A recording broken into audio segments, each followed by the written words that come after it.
भारत में इलेक्शन हो चुके, नई हुकूमत आ रही है, क्या कोई अमन का हम उम्मीद रखें? उम्मीद की किरण कोई नजर आती है? ये भारत कैसा मुल्क है यार, इसको पता ही नहीं है इलेक्शन कैसे करवाने, हमसे सीखे। चांद पे मोदी ले गया हिंदुस्तान को, G20 का समिट होस्ट उसने कर दिया है। मतलब कि हिंदुस्तान को एक इंटरनेशनल लेवल पर बहुत एज मिला है इस 2 टेन्योर्स में। यानी इस बात में शक नहीं है कि अभी के भी जो नंबर्स देखे जाएं तो मोदी यकीनन सरकार बनाएंगे और मोदी को तीसरी दफा प्राइम मिनिस्टर देखा जा रहा है, which is now comparable to Jawaharlal Nehru. Italy की प्रधानमंत्री जॉर्जिया मेलोनी ने भी प्रधानमंत्री नरेंद्र मोदी को तीसरी बार सरकार बनाने के लिए बधाई दी। भारत के इलेक्शन की बात करें तो पूरे इंटरनेट पे एक सेंसेशन छाई हुई है, ध्रुव राठी। भाई इतने बड़े दहशतगर्द को मोदी ने कैसे आजाद छोड़ी रखा? इसके खानदान को नहीं पकड़ा, इसके किसी जानने वाले को नहीं पकड़ा, इसके किसी दोस्त को नहीं पकड़ा, नंगा नहीं किया, ईंटें नहीं लटकाई, उल्टा नहीं लटकाया, मारा नहीं। ये कैसा मुल्क है भाई? पाकिस्तान के पास न्यूक्लियर बम है, इंडिया के पास न्यूक्लियर बम है। इंडिया पाकिस्तान को कहता है कि चलिए मुआहदा करते हैं, अगर आप मेरे ऊपर न्यूक्लियर वेपन इस्तेमाल करते हैं तो मैं फिर आपके ऊपर कर सकता हूँ, मगर मैं पहल नहीं करूंगा। इंडिया कहता है मैं साइन करने के लिए तैयार हूँ, मैं कभी न्यूक्लियर वेपन पहला इस्तेमाल नहीं करूंगा आपके खिलाफ। पाकिस्तान कहता है मैं नहीं करूंगा साइन। हम होते तो इसको अब तक कीनिया में होता, जर्मनी में होता, बर्तानिया में होता, अमेरिका में होता, कनाडा में होता, हम इसको अब तक मार चुके होते। किसी नहर के पास इसकी लाश पड़ी होती पाकिस्तानी होते तो। पाकिस्तान कहता है मैं अगर ये साइन कर दिया कि मैं पहला न्यूक्लियर वेपन इस्तेमाल नहीं करूंगा तो फिर मेरा न्यूक्लियर वेपन तो फारग हो गया, क्योंकि आपके पास ज्यादा पैसे हैं, ज्यादा टैंक्स हैं, ज्यादा जहाज हैं, ज्यादा बहुत बड़ी फौज है। तो वो फिर एक स्टेज ऐसी आ जाएगी 15-20 दिन के बाद ड्यूरिंग अ कन्वेंशनल वॉर कि आप अंदर आ जाएंगे पाकिस्तान में, हमें डिफीट।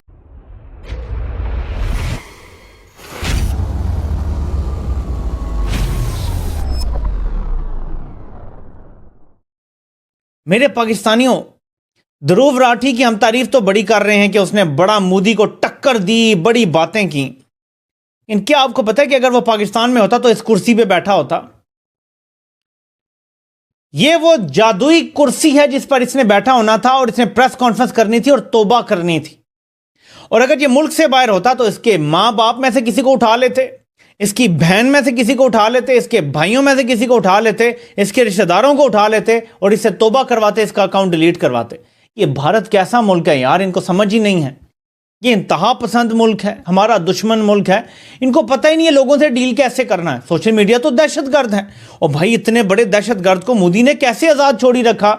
इसके खानदान को नहीं पकड़ा, इसके किसी जानने वाले को नहीं पकड़ा, इसके किसी दोस्त को नहीं पकड़ा, नंगा नहीं किया, ईंटें नहीं लटकाई, उल्टा नहीं लटकाया, मारा नहीं। ये कैसा मुल्क है भाई? हमसे इन्होंने कुछ सीखा नहीं इतने अरसे से। हम होते तो इसको अब तक कीनिया में होता, जर्मनी में होता, बर्तानिया में होता, अमेरिका में होता, कनाडा में होता, हम इसको अब तक मार चुके होते। किसी नहर के पास इसकी लाश पड़ी होती पाकिस्तानी होते तो। ये कैसा मुल्क है यार कि ये अपने सबसे ताकतवर हुक्मरान के मुकाबले में बोलता रहा, जिसके इंतहा पसंद फॉलोअर्स हैं, और इसको किसी ने जबरदस्ती चुप नहीं करवाया। किसी ने यूट्यूब को दरख्वास्तें नहीं दी कि इसका चैनल बंद कर दो और यूट्यूब ने बंद कर दिया हो। किसी ने इसको डिजिटल दहशतगर्द नहीं कहा। और एक पाकिस्तान में नेतन्याहू के पैरोकार हैं, वो सोशल मीडिया को दहशतगर्द करार देते हैं कि पाकिस्तान के पास न्यूक्लियर बम है, इंडिया के पास न्यूक्लियर बम है। इंडिया पाकिस्तान को कहता है कि चलिए मुआहदा करते हैं कि अगर जो भी हमारे दरमियान में लड़ाई झगड़े होते हैं हम कभी न्यूक्लियर वेपन्स नहीं इस्तेमाल करेंगे। और उसके लिए एक इंटरनेशनल ट्रीटी है जिसे कहते हैं no first strike treaty. Okay, वो क्या है? वो ये है कि हम दोनों ये साइन करते हैं कि I will not be the first to use a nuclear weapon. Okay, वो कहता है I will not be the first to nuclear weapon. हम हक रखते हैं कि अगर आप मेरे ऊपर न्यूक्लियर वेपन इस्तेमाल करते हैं तो मैं फिर आपके ऊपर कर सकता हूँ, मगर मैं पहल नहीं करूँगा। जो भी हो जाए मैं पहल। ठीक है, ठीक। ये एक इंटरनेशनल ट्रीटी है जो कि इंटरनेशनल कम्युनिटी इंडिया और पाकिस्तान को कह रही है कि ये साइन करें। ठीक है। इंडिया कहता है मैं साइन करने के लिए तैयार हूँ, मैं कभी न्यूक्लियर वेपन पहला इस्तेमाल नहीं करूँगा आपके खिलाफ। पाकिस्तान कहता है मैं नहीं करूँगा साइन। अच्छा, हाँ, पता आपको? नहीं पता था? नहीं, ये नहीं पता था। पाकिस्तान कहता है मैं अगर ये साइन कर दिया कि मैं पहले न्यूक्लियर वेपन इस्तेमाल नहीं करूंगा तो फिर मेरा न्यूक्लियर वेपन तो फारग हो गया। वो कहते हैं वो कैसे, हमारा भी तो है, हम कह रहे हैं कि नहीं हम नहीं करेंगे, तो हमारा फारग तो नहीं हुआ, तो आप भी कह दें आप नहीं करेंगे। वो कहते हैं नहीं, मसला ये है कि आपकी जो कन्वेंशनल वेपन्स हैं और जो कन्वेंशनल वेपन्स की सुपीरियॉरिटी है वो है 5-1 या 9-1, ओके, या 3-1 या 4-1। तो आप जब हमारे पे हमला करते हैं तो हम 10-15 दिन के बाद वो हमला पसपा नहीं कर सकते, क्योंकि आपके पास ज़्यादा पैसे हैं, ज़्यादा टैंक्स हैं, ज़्यादा जहाज़ हैं, ज़्यादा बहुत बड़ी फौज है। तो वो फिर एक स्टेज ऐसी आ जाएगी 15-20 दिन के बाद ड्यूरिंग अ कन्वेंशनल वॉर कि आप अंदर आ जाएंगे पाकिस्तान में, हमें डिफीट कर देंगे।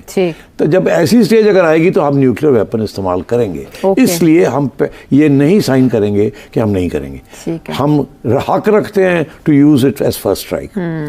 तो ये भी वही चीज़ है। अच्छा, अब अगर पता लग जाए कि कांपे टांग रही हैं और आपने न्यूक्लियर वेपन इस्तेमाल नहीं करना, जो भी वजह है, तो फिर उस न्यूक्लियर वेपन की वैल्यू नहीं रहती। ठीक है, वैल्यू रहती है कि जब तक सबको पता हो कि फर्स्ट स्ट्राइक हम कर सकते। In this case nuclear option यही है ना, आप टेक ओवर कर लें। भारत में इलेक्शन हो चुके, नई हुकूमत आ रही है, क्या कोई अमन का हम उम्मीद रखें, उम्मीद की किरण कोई नज़र आती है? क्योंकि नेक टू नेक रिजल्ट्स हैं, या फिर टेंशन बरकरार रहेगी?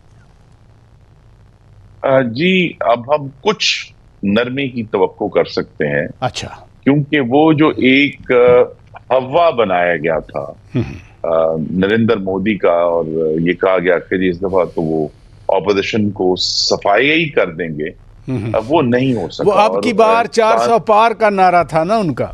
हाँ, वो नारा था, वो नारा जो है वो वोटरों ने उसको मुस्तरद कर दिया। तो एक कोलिशन गवर्नमेंट होगी, और कोलिशन गवर्नमेंट में भी वैसे नरेंद्र मोदी का इंस्टिंक्ट ये है कि जब भी वो सियासी मुश्किल में होते हैं वो पाकिस्तान के खिलाफ गुफ्तगू शुरू कर देते हैं। तो अभी देखें, इस कैंपेन जो 5 हफ्ते की थी जिसमें वोटिंग हो रही थी, शुरू में तो वो बड़े पूरे एतमाद थे कि शायद वो हर चीज स्वीप कर देंगे, लेकिन जब उन्हें एहसास हुआ कि वोटर उनका साथ नहीं दे रहे तो उन्होंने फिर पाकिस्तान के खिलाफ जो है वो बात करना शुरू कर दी। उनकी जमात ने मुसलमानों के खिलाफ बात करना शुरू कर दी। लेकिन 10 साल के बाद हम ये देख रहे हैं कि जिस मुल्क को हम हिंदुस्तान बनता हुआ देख रहे थे बड़ी तेजी से, वो थोड़ा सा उसमें बैक आया और वो इंडिया की तरफ वापस आया।